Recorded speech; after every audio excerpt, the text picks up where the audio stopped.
Greetings, Dumela, Sawubona, Sakpase, Namaste, Opshin, Dubra Ota, Assalamu alaikum, Hotep, Buenas noches, Bonsoir, and my new one, Idaro.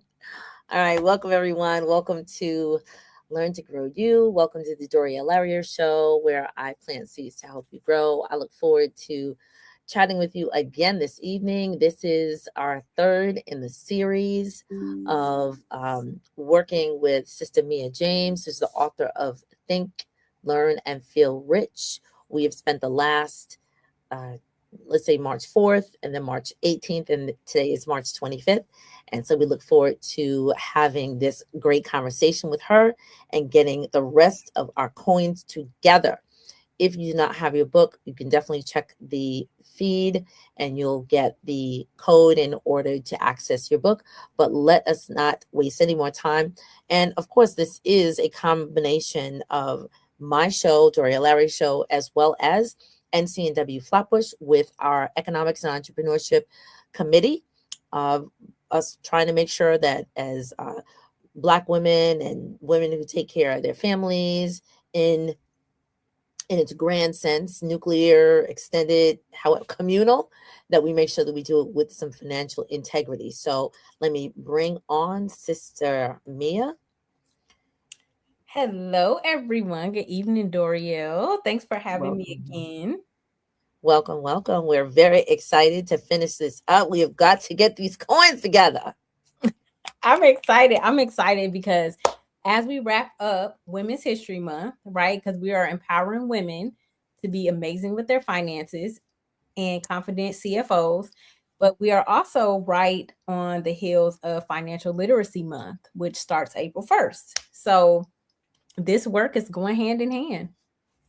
Thank you for teaching me that, because I am actually today in this minute years old of knowing. I did not know April was Financial Literacy Month. I did not know that. Yeah. So you're ahead of the game. Flatbush NCNW, congratulations on being ahead of things. And I hope that you all have a great financial literacy month. Thank you. Well, now that we've had your book and had this conversation, we're definitely going to have more of our coins in order. So those people who are in the chat already, I'm so excited. Please, of course, share this with as many people as possible. We're going to, be chatting with a number of people. Thank you. Oh, so I have to actually say before we start, I have to say thank you to Miss, let me put her name up here, Miss Jen, who sent me a personal greeting. I appreciate you. You have been on for, this is your third week on. Thank you. I know I've seen you in the other groups. And so thank you so much for being such great support for Sister Mia. Excellent. Yes, we love Jen. I was just on the phone with Jen. That's my boo. Yes, and thank you for coming too, Miss Olympia. So, Miss Doriel, would you mind putting up the slides? We're gonna jump in because y'all know it is so hard for me to share all of this in 30 minutes or 25 minutes, really. I have so much to say. So, one of my favorite things that my business partner / friend / mentor always says is that knowledge plus action is power, not just knowledge is power. So this week, as we wrap up, I really want to implore you to activate your dollars, because we have to be intentional behind everything that we do. And I want to talk to you tonight about having an intentional wealth strategy for a work optional lifestyle. Now, you might be wondering, what is a work optional lifestyle? That means that you no longer have to, underline have to, exchange time for money. You can work if you want to, but you can choose not to work if you don't want to. So how about that? That's what I want us to do. So there's two parallel paths to wealth. Okay. Parallel, right? Meaning side by side, right? And they're both growing in an upward trajectory. The first path is protection. And this is where you want to safeguard against the inevitable. Now, we all have, homeowners insurance or renters insurance. We all have car insurance. Some of us have cell phone insurance. But a lot of us don't have insurance on our income in case, God forbid, we become disabled. Or we don't have insurance on our investments in case the market drops, which it will, and it has, right? Or if we have some type of catastrophic health event like cancer or heart attack or a stroke. Those things can take some of us off guard, and all the hard work that we did on path 2, which is wealth accumulation and building the wealth. One catastrophic event can knock us out, and sometimes it can lead to bankruptcy. Sometimes we may not have time to recover. Like if you have a market loss very close to retirement and it significantly impacts the wealth that you built, that can mean you have to work longer. So most of us focus on path 2, which is wealth accumulation, which you should, because like my focus is assets, assets, assets, right? And not that I don't have fun in life, because I'm actually flying home to California tomorrow. I'm going to Hawaii the week after that. I believe in fun, but at the same time, I'm also like, how do I build my assets and my wealth? And then how do I protect my assets? So those are the two parallel paths, because I know we focus a lot on path 2, but we never think about path. A lot of times we may not consider path 1. So when we think about activating these frameworks, the foundation of anything that you do is protection, right? And you may be saying, well, I don't have a whole lot to protect. Well, honestly, you do. And one thing my other mentor taught me is that a lot of times women don't consider all of their like retirement accounts, their bank accounts, and things of that nature as wealth. They don't consider that when they're like, oh, I don't have any money. But like, if you look in your retirement accounts, you have a couple $100,000. Or if you look at maybe some insurance policies you have that have cash value, those actually count as assets. So in the book, actually, I have it with me today. Actually, let me tell you what chapter it is. It is actually chapter 3. If you haven't had a chance to do so, I highly recommend you do chapter 3 on your next date with your dollars.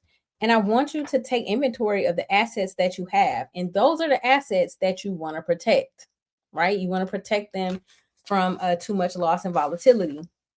The second thing you want to do is multiply. So the reason why you want to multiply is because when you get to the point where you don't want to exchange time for money anymore, you have to have enough money to live off of when you choose to retire. So let me know in the chat, how many years from now do you all want to retire? Is it 1 year, 5 years, 10 years, 15 years? How many years from now do you want to retire? Then most women live to the average age for a woman, I believe, in terms of lifespan, is about 83. So if you subtract, let's say you are 50 right now, right? And you want to retire in 15 years. So that would make you 65. So if you real simple math, yes, exactly. I'm with you on that, Doriel. I'm on a 5-year plan too. I'm on a 5-year plan. So if you 83 minus 65, right? That's 18 years. That means that if you stop working and stop exchanging time for money, you got to have enough money saved that you can live 18 years. Hopefully, y'all picking up what I'm putting down. So that means you got to preserve. You got to have money. So, of course, you can have certain engines where you have money coming in guaranteed, which is something that I help my clients with. I help my clients in retirement create guaranteed lifetime income. And you might be like, how can you do that? You can schedule a consultation. I'll tell you how you can do that. But you can create your own guaranteed lifetime income and have an account that you manage that will never lose money. The third thing you want to do is preserve, right? And this is like the roof of your house, right? So if you think of protection, your insurance, your benefits, that's your foundation. Multiplying your wealth is the structure, and preservation is the roof. And that's where estate planning comes into place. And if you want to learn more about estate planning, that's in chapter 10 of the book. So just to kind of recap everything we've gone over for the last 3 weeks, the first step is to protect your base by maximizing your benefits. So we're going to talk about what that means. So for those of us, now I had a job, I would say I started working at 16, and then 16, 26, 36. I worked for 24 years. I had a job for 24 years. Okay. And then I was like, I can't do this no more. So, and how I looked at it is like, what do you have versus what do you own?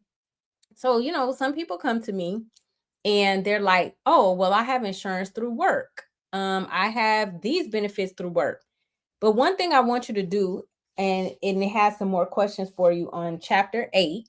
And I'm giving y'all the chapter just so you kind of know where this is coming from and you can go back and reference it. You want to find out if your employer benefits are portable. What does that mean? If you leave that job, now I've left multiple jobs, okay? So I can't even tell you how many insurance policies I've had to shred, okay? A lot of times when you leave your job, you cannot take those life insurance benefits with you. You can't take the disability with you. You can't take you can often take your retirement, but in you know, the other type of benefits that you have. So let's say you started working at 25, you finished working at 65, right? That's 40 years. And now you want a life insurance policy at you know, $150,000. Well, you're not 25 anymore. If you had gotten that policy when you were 25, it will be a lot more affordable than when you get it at try to get it at 65 for the same amount. So you have to ask yourself, of the things that you're paying for, especially through an employer, do you actually own those things? Are those actually benefits that you can take with you when you're no longer working there? And so I work with my clients to ensure that the coverage that they have is actually theirs and is going to benefit their heirs later on. So if you're looking to build a legacy, one of the fastest and easiest ways to have a high rate of return is through life insurance to pass it on to the next generation. So this is actually in the book, and this is in chapter 8 again. And it is around, let me see, let me get there. So I hope you all have a copy of the book, and congratulations to those of you who do and who are reading it and using it. So it's a benefit chart here in the book, and it will allow you to actually fill out what coverage you're paying for at work, how much you pay, how much your employer pays. But the main question I want you to ask is your employer. Yay, thank you, Olympia, for having a copy of the book. I appreciate you. I want you to ask your employer, this is the critical question right here, are these things portable? What that means is, can you take it with you when you either quit or retire? Or if you're fired, God forbid, okay? If the answer is no, then you may want to consider, how can you have these benefits on your own, right? Because I had a client with health insurance, for example. He didn't realize when we were doing his retirement calculation, he didn't realize that he didn't qualify for Medicaid because he was too young when he retired. And he was like, oh, I actually need more money because I got to pay for health insurance until I qualify. I was like, okay. So what a lot of people don't understand, if you don't have one of those wonderful jobs where they take care of health insurance for you for life, if you got to pay for health insurance out of pocket, it's not cheap. And the thing is, the reason why these things are so cheap at work is because you're getting a group rate. Once you remove yourself from that group, unless you have AFLAC, and I know that because I'm an AFLAC benefits consultant as well, unless you have AFLAC, those rates go up. Trust me. I know. I've seen it with my own eyes. So the next step is to multiply your dollars. So this is where we were talking about the structure of the house. This is where you're not necessarily making money from working, right? You're not trading time for money. You're letting the money go out and make friends and come on back with some extra, you know, friends. You know how like when you were young, you would go outside and play and your mom was cooking dinner and then your friends were like, "Ooh, can we come over to your house and eat dinner?" I don't know if that happened to you. It happened to me a lot because everybody loved my mama's cooking. So then, you know, you have all these friends and you're like, "Mom, could so and so and so and so and so and so come over for dinner?" And she's like, "Okay, sure." That's what you want your money to be doing too, right? So the thing is, we already kind of talked about this a little bit, but if you look at this startling statistic, the average 65-year-old has saved $200,000. And earlier we talked about maybe a lady that's retiring at 65, living possibly till 83, which is 18 years. Most people are living 20 plus years in retirement. Like my Miss Schneider, who I just talked to on the phone last night. Miss Schneider has been retired for 23 years. I'm like, you go, Miss Schneider. I want to be like you when I grow up. And so, and Miss Schneider is living her best life on mission trips, all of the things. Okay, like she lives great, and for in 23 years. So my question to you is, with this retirement crisis we have in the U.S. at this time, is $200,000 enough to last for 18 to 20 years in retirement? Absolutely not. Not with inflation, right? So this is so important that we understand that even though our employers might have 401ks, 403bs, TDAs, 457s, all the fours. Okay, I did a whole IG reel about that. They might have all that in place for you, but ultimately you are responsible to make sure you have enough money when you retire, because if not, you got to work longer. And I've had to have that conversation far too many times because people in general, I'm not saying you because you all are probably savvy and you're probably saving a ton, but people in general are not saving enough. So if you know someone that needs to save more, then this is an important conversation to have. And one thing that this is a phenomenon that we don't always get taught in school, which is compound interest. This is how your investments and your interest rate on your savings account and things, this is how it grows, right? So it's like money on top of money. So like, let's just say that you have an account that has a 10% return. You put in $100, 10% of $100 is $10, right? So that $100 you put in plus the $10 in interest, which is 10%, is equal to 110. Now, when you get interest again, you don't just get interest on the 100, you get interest on the 110. So that's how compound interest works. So it's like whatever the next amount is, so you get credited your interest, then you get interest on top of that, and then interest on top of that. And then you start to see this lovely exponential growth. And one thing, I don't think I put it in the slides. Oh, I did. Yay. The rule of 72. This is like a phenomenon, like the 8 wonders of the world. I forgot who discovered it, but basically, if you want to know how long it will take your money to double, this is simple math. And this is why I always tell people you can do money as long as you can do simple math. You can actually calculate your wealth velocity. If you actually read your statements, it'll tell you you've gotten X% interest over, this whatever time period, right? So in this case, if you, let's say you have something that has an interest rate of 8%, right? Like some type of investment. That means that 72 divided by 8 is 9. So that just means that any monies that you have in an account with 8%, it'll take 9 years to double. Meaning if you put in $100, it'll take 9 years for it to become $200. Now that's if you don't add anything to it, obviously. Okay. So this is the simple rule. It works with any amount that you choose. If you have something with 1%, like some people's bank accounts don't even give 1% rate of return. So if you have 1% rate of return, that means it will take 72 years for your money to double. So then you have to consider, if I'm only getting this rate of return, is it enough? Do I need to be doing something different? So this kind of gives you a way to evaluate if your investments are working for you. And then step 3, preserving your generational legacy. So this is going back to chapter 10, okay, on estate planning. Once you build the wealth, you want to, if legacy is important to you, as it is to me, you want to make sure you can legally transfer it to those you love in a very simple and easy manner. Because we're all familiar with wills, or not having a will, right? But what we don't understand is all the time is that if you only have a will, then your family or your heirs have to go to probate.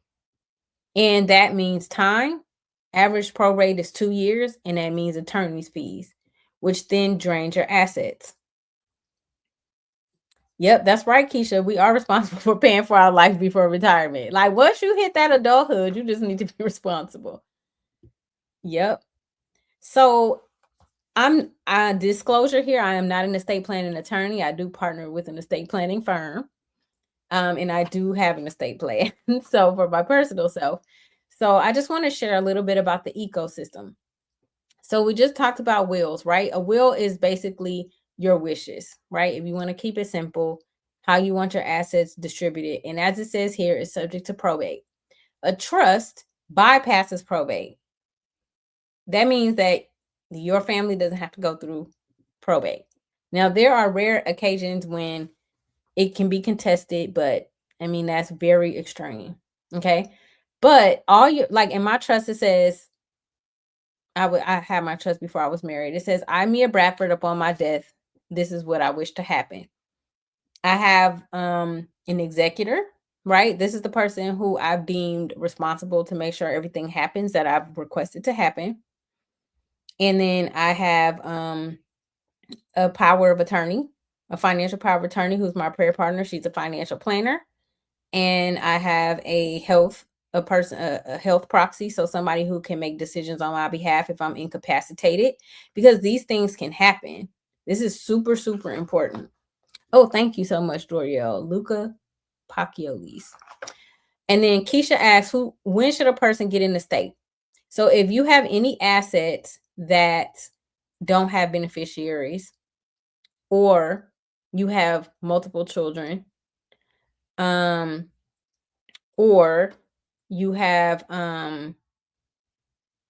or like a blended family, because like step children, this and that, because anything that's outside of the norm, even in certain situations where there's a spouse, like say somebody's brother passes away and they have a spouse.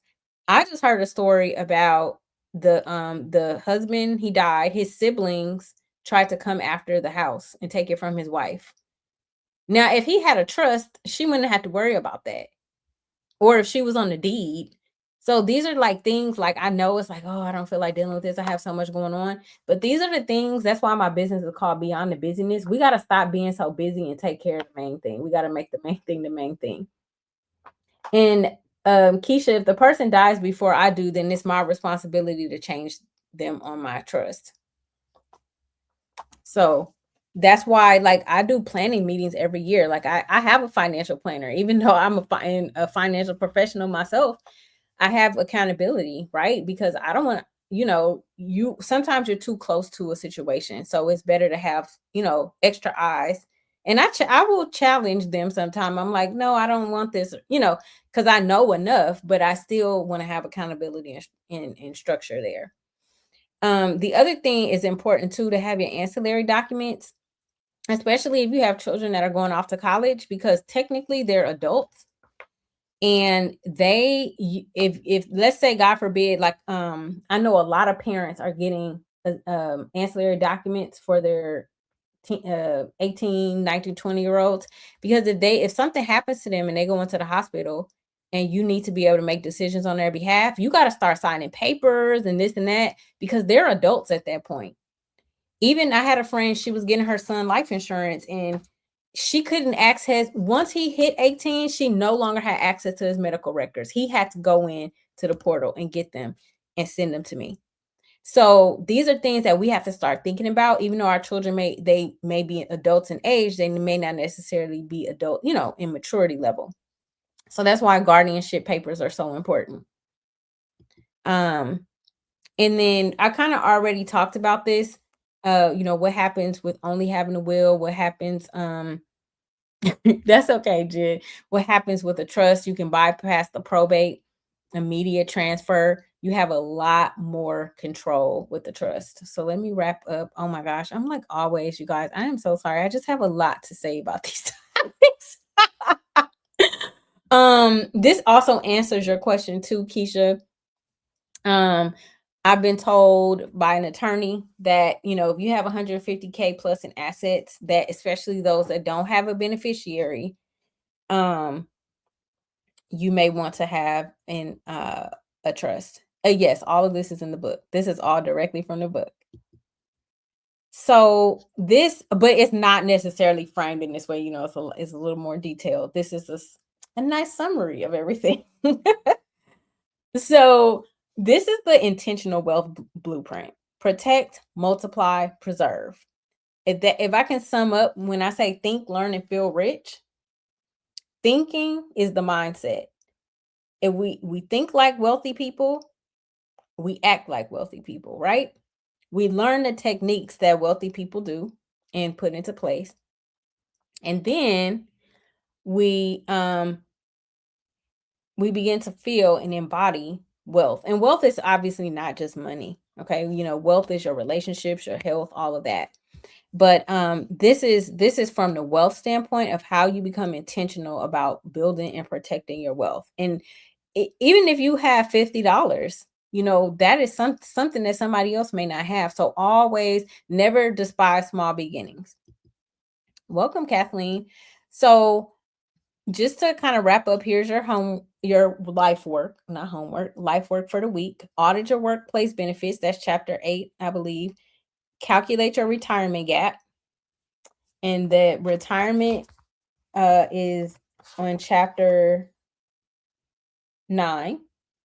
Okay. And then if you would like to work, this is not the right QR code. I'll show you on the next slide.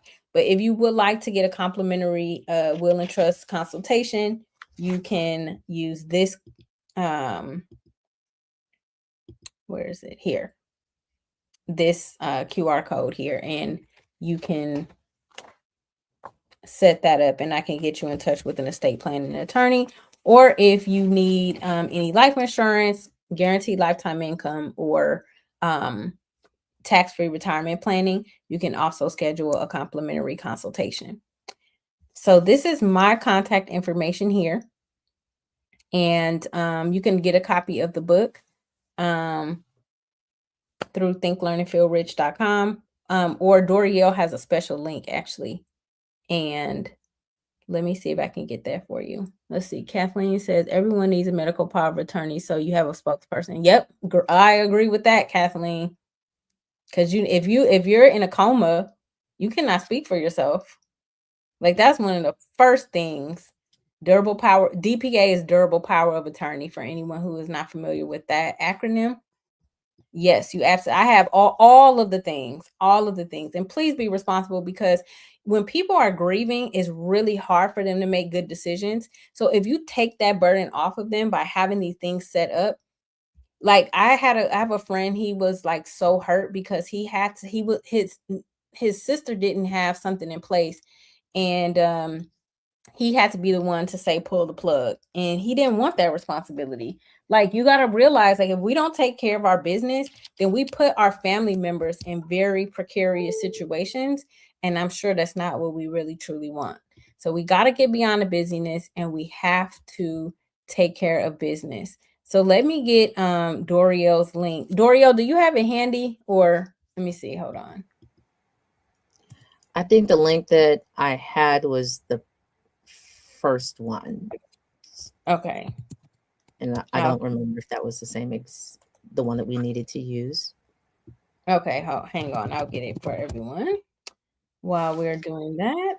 Sure. So while you're doing that, I definitely want to say thank you a gazillion times. Thank you.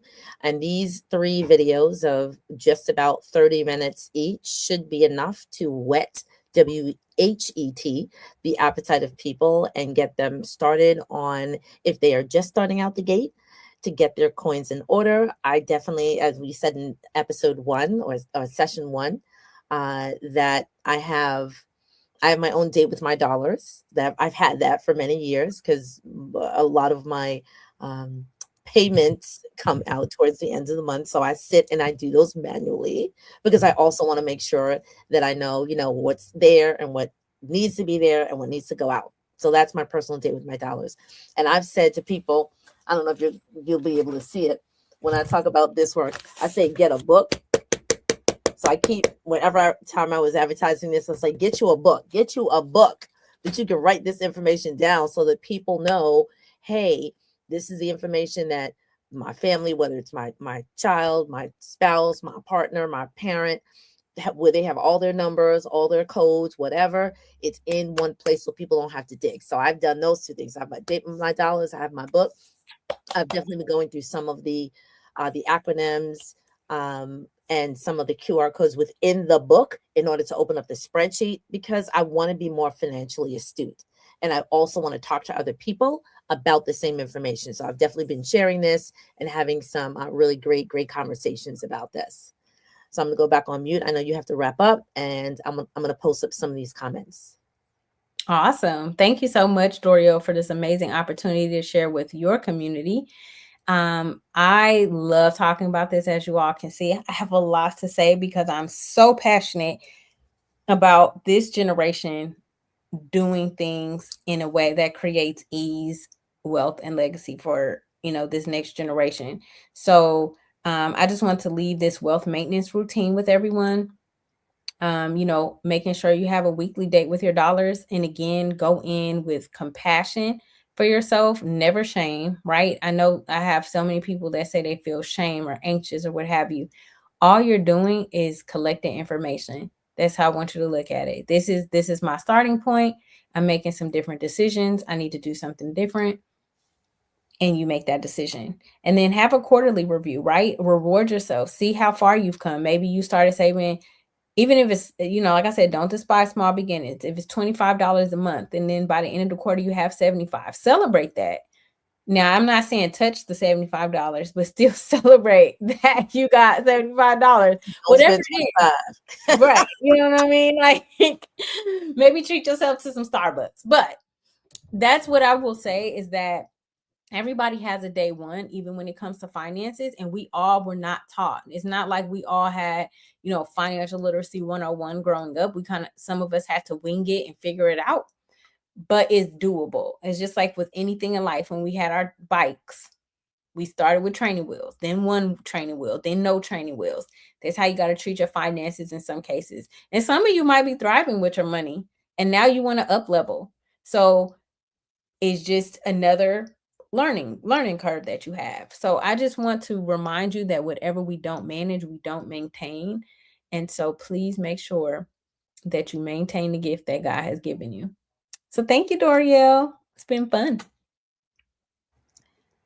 Thank you so much, Sister Mia. And these will, and let me just put this last thing up because I try to take notes. The 30-minute weekly date and the 90-day quarterly review. And there are a number of people who are online, if people are already familiar with, I'll just call them content creators. In my head, they are my sisters and brothers. So I follow a couple of people who kind of do this, like budget scheduling and using a particular planner or whatever it is. Even if you have the good old composition notebook or your little spiral notebook, just have this information written down somewhere. There are plenty of budget templates that are available online if you just sort of Google them, or pull them up, however you search for them, and just download one, but stay consistent, right? Stay consistent on it. Who knows, in my little circles, I may be doing some of this because I know I need to hold myself accountable. And I also want to make, as you said, these conversations, just like we talk about who is at the Oscars, right? Or what are people gonna be doing in the summer, going to cookouts and barbecues and tailgate parties or whatever? Who's in the March Madness, right? Let's talk about money, because money it's not everything, but it manages most of the things that we have to do in life, which is live, eat, travel, take care of our families. So let's be as familiar with these terminologies so that we can build a better future. And that's what I wanted for people. I love That's it. what I wanted for people. So thank you so much once again. I appreciate you, all those people who are in this chat. And I do hope that even if you are in the replay, if you have not gotten your book, the link for my affiliate code is in the chat. And so you'll see it, so you can actually purchase it and support Sister Mia, support organizations that I support as well, because we're all literally trying to increase everyone's, as I said, aptitude an attitude towards the assets. I just made that up like that. Just made that up. So I like that. Peace and blessings to everyone here. Please share this. Come back and look at the information again. Take notes. Ask questions. Even if you take notes in the chat in the YouTube side, I know that Sister Mia will be popping back in. If there's any other questions, make sure you get a free consultation from her in order to move this forward. If you have any other questions or comments, please leave them. And if you want more information like this, you can, of course, let Sister Mia know, let myself know, because the organization that I'm collaborating with tonight, National Council of Negro Women, Flatbush Section, thumbs up. We look forward to making sure that our communities are healthier in mind, body, and spirit. And this is going to take care of at least the mind and the body.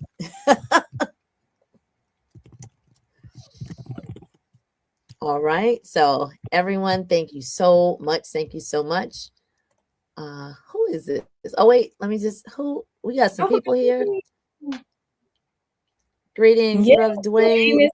Hey, Dwayne, good to see you. And then Keisha asked what's happening at 8. So Keisha, I'm going through a book called What Would the Rockefellers Do? And I'm explaining how people can use life insurance to fund their trust and create generational wealth. So that's going to be on the Beyond the Busyness YouTube channel. Excellent. And I will be in that chat as well, because that information is fire, fire, fire, fire. So once again, peace and blessings, everyone. Thank you so much for joining us. I do appreciate you all and look forward to listen. Please actually also do this. This is totally free. Subscribe to these channels. Subscribe. You can subscribe to LearnToGrowU YouTube channel. It supports us and makes sure that we get our information out there. Subscribe to Beyond the Busyness. You can subscribe to Ncnwflatbush, wherever it is that you see us here. Please just follow and share the information with your family, your friends and family, and whoever else, because we all need to do this together. Okay, thank you so much. Good night. All right, good night, everyone.